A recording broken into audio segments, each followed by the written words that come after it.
बात बिहार की राजनीति की उस परिवार को जो हमेशा सत्ता में हो या फिर ना हो चर्चा में रहता है।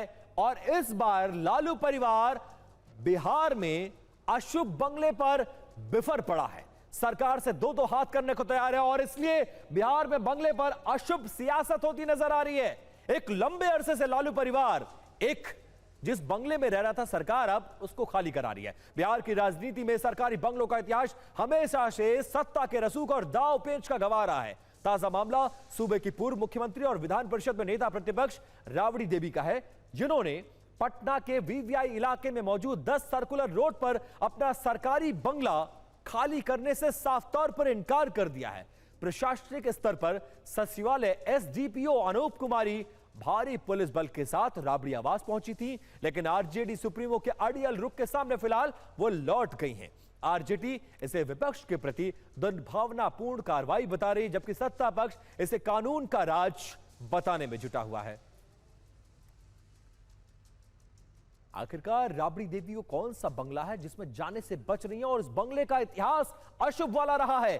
10 सर्कुलर रोड का यह विशाल बंगला पिछले 2 दशक से लालू राबड़ी परिवार और राष्ट्रीय जनता दल का सबसे बड़ा बिहार में पावर सेंटर रहा है। सरकार ने नियमों का हवाला देते हुए इस बंगले को नए कैबिनेट मंत्री नंद किशोर राम के नाम आवंटित कर दिया और राबड़ी देवी को विकल्प के तौर पर 39 हार्डिंग रोड का बंगला अलॉट कर दिया है। राबड़ी देवी को बंगला खाली करने का तीसरा नोटिस जारी किया जा चुका है और बंगले पर सियासी जंग अब जुबानी जंग में तब्दील होती नजर आ रही है।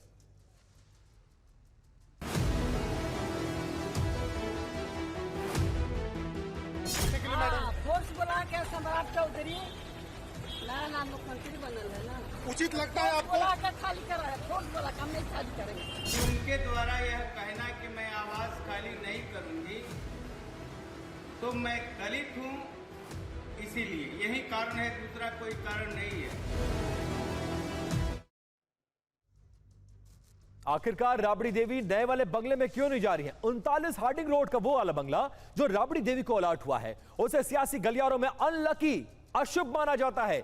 जो लोग इस बंगले में रहे पहले उनका नाम जान लीजिए, और जो भी बंगले में गया वो राजनीतिक तौर पर बिल्कुल खत्म हो गया। इसीलिए राबड़ी देवी जाने को तैयार नहीं है।